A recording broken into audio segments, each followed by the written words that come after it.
समाज चाह ले, औरतें चाह ले, परिवार चाह ले, मानसिक मजबूरी है और उसके लिए हम और आप सहानुभूति भी नहीं व्यक्त कर सकते।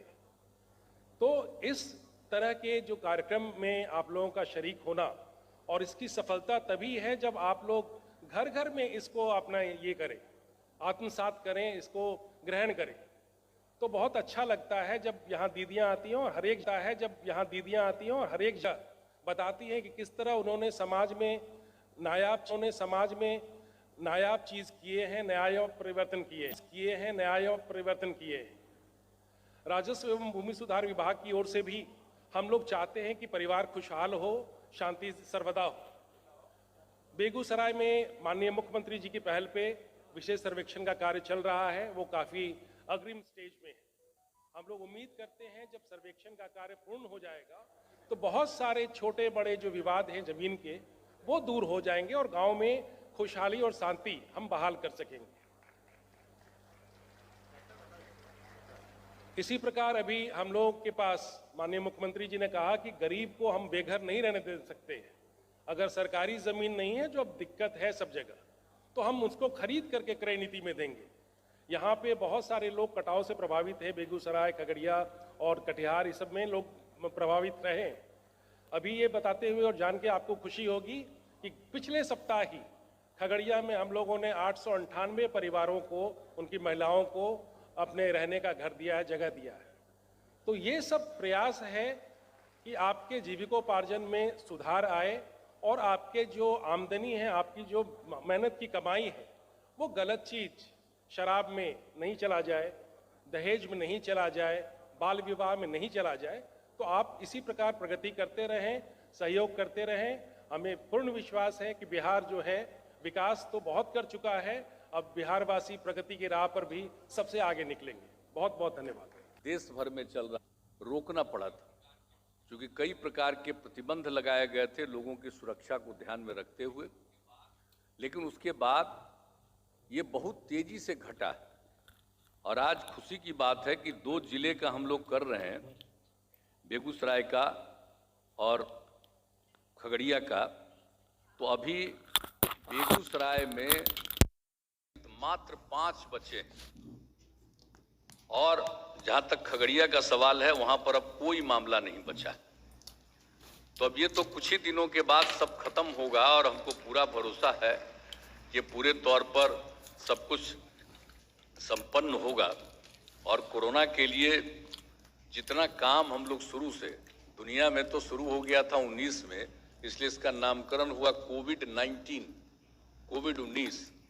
लेकिन हम लोगों के यहाँ तो इसके बारे में जानकारी जो हुई अपने देश में वो तो हुई 2020 में, और वो भी मार्च में, और मार्च ही से सब शुरू हुआ। और उस बार तो काफी कुछ चलता रहा। और फिर पिछले साल भी अप्रैल के बीच से ही शुरू हो गया था दूसरा दौर, वो भी काफी दिनों तक चला, कुछ महीनों तक। अब उसके बाद फिर ये तीसरा दौर यहाँ पर आया था। तो अब इससे भी जरूर मुक्ति मिलेगी। और इसके लिए जो हम लोगों की तरफ से जितना प्रयास किया गया, जो लोग पहली बार बाहर फंसे हुए थे उनको हर प्रकार की सहायता वहाँ करना, जब वहाँ से लोग यहाँ आए उनके लिए उपाय करना, और जो जब ट्रेन की शुरुआत की गई तो उसके माध्यम से रेल से जो आने लगे तो उसके चलते भी हम लोगों ने व्यवस्था किया। तो सब तरह से हम लोगों ने काफ़ी लोगों को किया। तो ये सब काम करते हुए हम लोगों ने काफ़ी सहयोग किया। और जो भी परिवार के किसी व्यक्ति की कोरोना के कारण मृत्यु हो गई तो उसके लिए भी हम लोगों ने 2020 से ही इसकी शुरुआत कर दी। और बिहार एक पहला राज्य है जहां ये सब काम शुरू हुआ कि मृतक के परिवार को 4 लाख रुपए की सहायता राज्य सरकार की तरफ से। तो ये काम हम लोगों ने शुरू किया। तो ये सब काम तो किए हैं, अब हम लोगों को है कि सब लोग सचेत रहें और इससे जरूर मुक्ति मिलेगी। तो ये तो एक अलग बात है। अब तो इसकी शुरुआत हो गई और आज तो अनेक लोगों ने अपनी बात कही है। मुझे बड़ी खुशी हुई कि जो हमारे जीविका समूह की दीदियां थी, सब अपना अपना अनुभव साझा कर रही थी। ये खुशी की बात है कि सब लोगों ने विभिन्न प्रकार से जो उनका अपना अनुभव हुआ, किस तरह से उन्होंने बाल विवाह को रोकने का प्रयास किया, दहेज प्रथा को रोकने का प्रयास किया और उसके बाद जो शराबबंदी के लिए प्रयास किया, तो अलग अलग चीजों के बारे में तो हर प्रकार से आप सब लोगों ने जो ये सब काम आप लोगों ने किया और लोगों की सहायता के लिए जो गरीब तबके के लोग, परिवार में गरीब तबके के लोग थे उनके लिए, और जो लोग भी शराब को छोड़ करके जिनका पूरा का पूरा सब कुछ निर्भर था शराब के काम से, तो उससे जिनको भी मुक्ति जिन्होंने ली उनको भी एक हम लोगों ने 2018 में सतत जीविकोपार्जन योजना की शुरुआत कराई और उस सतत जीविकोपार्जन योजना के माध्यम से इन लोगों को सहायता दी गई। तो आज मुझे खुशी हो रही थी कि सतत जीविकोपार्जन योजना से भी जो लाभ मिला उसके बारे में हम देख रहे थे। बहुत अच्छे ढंग से उन लोगों ने कहा कि इतना रुपया मिला और इससे अब हमारी आमदनी इतनी हो रही है, तो ये सब खुशी की बात है। तो सतत जीविकोपार्जन योजना से भी लोगों को लाभ दिया गया, तो उन सब बातों की भी आप लोगों ने चर्चा की है, ये खुशी की बात है। और उसी तरह से जो हम लोगों का है ये अभियान हम लोग चला रहे हैं, ये निरंतर अभियान चलना चाहिए। आखिर आप सब लोगों को मालूम है कि शराबबंदी लागू कब हुआ। हम तो शराबबंदी के पक्ष में हैं, आपको तो सब मालूम है, प्रारंभ से ही हम लोग शराबबंदी के पक्ष में। लेकिन आप जानते हैं कि जब हम लोगों को मौका मिला तो ऐसा लगा कि साहब हम अगर लागू करेंगे तो ठीक ढंग से लागू होगा कि नहीं होगा। लेकिन हम लोगों ने 2011 से ही अभियान कराना शुरू किया लोगों के बीच में कि इसके बाद में करिए, लेकिन शराबबंदी नहीं हो रही। और आपको मालूम है कि शराब का धंधा लोग तो बहुत करते थे, उस पर बहुत नियंत्रण करके जो काम किया, तो उस समय तो राज्य सरकार को आमदनी हो रही थी एक में 5,000 करोड़ रुपए का। तो ऐसी स्थिति जब हो गई थी बिहार की, 5,000 करोड़ ही था ना लास्ट में, तो उसका तक लाभ हो रहा था। लेकिन हम लोगों ने सोचा, और मेरे मन में तो बहुत पहले से था, लेकिन आप तो जानते हैं कि 2015 में जब एक कार्यक्रम था इसी तरह से जीविका समूह का और अन्य कार्यक्रम था, और उसी सिलसिले में जब हम लोग बोल रहे थे, ये जुलाई महीने की बात है, 9 जुलाई, और उस दिन जब हम लोग अपनी बात बोल करके जो महिलाओं के उत्थान का, समाज के विकास का, ये सब काम का चर्चा करने के बाद जब हम ये पटना की बात है बैठे थे, तो उसी बीच में आप जो जीविका दीदियां हैं वहां मौजूद थी, और उसमें से कई लोगों ने खड़ा होकर के मांग करना शुरू किया कि शराबबंदी लागू कीजिए, शराबबंदी लागू कीजिए।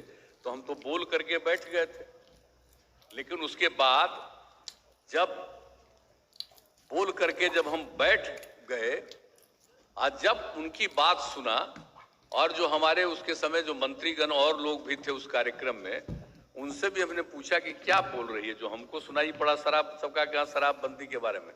तो लौट करके हम आए और आ करके हमने कह दिया कि भाई अगर अगली बार आएंगे तो हम शराबबंदी लागू करेंगे। एक लाइन हम सिर्फ बोल दिए, अगली बार आएंगे। तो आप जानते हैं ना 15 का ये हम बता रहे हैं, 9 तारीख का, तो उस समय, और उसके बाद 3 ही महीने के बाद चुनाव था। तो हमने कहा कि भाई जब फिर आ जाएंगे, 2015 में चुनाव होगा, उसके बाद जब आ जाएंगे तब आ जाएंगे, फिर सरकार में आ जाएंगे तो हम लागू करेंगे। अब फिर आ गए तो लागू किया, और इसी के लिए जो काम हम लोगों ने करना शुरू किया, यहां भी जान लीजिए, अभी भी मद्य निषेध विभाग के अपर मुख्य सचिव यहाँ पर, मद्य निषेध उत्पाद एवं निबंधन विभाग के पाठक जी, जब उस समय हम लोगों ने अभियान शुरू किया था, ये IAS अफसर, इन्हीं को ये जिम्मेवारी हमने उस समय दी थी। और उस समय जो शराबबंदी लागू हुआ तो 2-2.5 साल तक रहे, फिर दूसरे काम में गए, लेकिन फिर अभी ये भारत सरकार में गए हुए थे, लौट करके आए, तो हमने इन्हीं को फिर कहा कि अब आप ही को इस काम को करना है, क्योंकि आप तो जानते ही ना हैं कि उस समय जो हम लोगों ने कितना अभियान चलाया और लगातार हम शुरू कर दिए थे। 2015 में सरकार बनी और तुरंत हम 26 नवंबर से ही शुरू कर दिया और इसके लिए पूरा का पूरा अभियान चलाया और फिर 2016 के 1 अप्रैल से। और शराब के बारे में तो आप जान रहे हैं कि लोगों को कितना नुकसान होता है। आप समझ लीजिए, हम लोगों के राष्ट्रपिता बापू, अब उन्होंने जब आजादी की लड़ाई का नेतृत्व कर रहे थे, देश को आजाद कराया राष्ट्रपिता महात्मा गांधी, और वो जब आजादी की लड़ाई लड़ रहे थे उस समय भी उसके साथ साथ वो शराबबंदी के लिए बोलते थे। शराब के बारे में लोगों को बोलते थे बहुत बुरी चीज है। ये सारी बातें तो हम लोगों ने सोचा कि भाई अगर हम लोगों को अभियान हम पहले भी कह रहे थे, लेकिन अभी जो हम लोगों ने समाज सुधार अभियान चलाया जिसमें 3 पक्ष है, उसका एक पक्ष है शराबबंदी का, नशा मुक्ति का। तो नशा मुक्ति का है तो इन सब चीजों को घर घर तक, एक एक बच्चे तक, एक एक व्यक्ति तक पहुंचाना चाहिए कि राष्ट्रपिता है और आजादी की लड़ाई में उन्होंने कहा।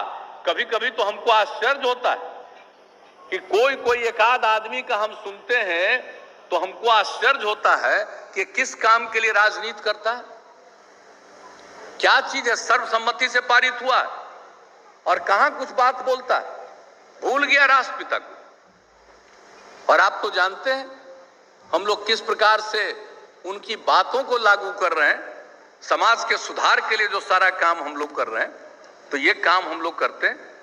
और उन्होंने जो उस समय कहा था, और उसके अलावे जान लीजिए 2018 में विश्व स्वास्थ्य संगठन, वर्ल्ड हेल्थ ऑर्गेनाइजेशन WHO ने, हम लोग तो 2016 में लागू किए, विश्व स्वास्थ्य संगठन, वर्ल्ड हेल्थ ऑर्गेनाइजेशन, आप सोच लीजिए उसने पूरा काम किया।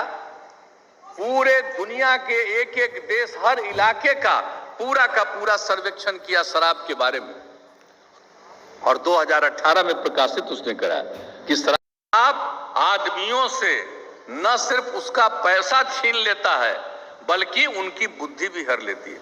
आप बताइए, राष्ट्रपिता ने कहा कि शराब, आदमी को कोई शराब अगर पीता है तो उसका सिर्फ पैसा नहीं छीन लेता है, यानी शराब पियोगे, खरीदोगे तो तुम्हारा पैसा ही नहीं तुमसे छीन जाएगा, बल्कि उसके साथ साथ अगर कोई शराब पिएगा तो उसकी बुद्धि भी हर जाएगी।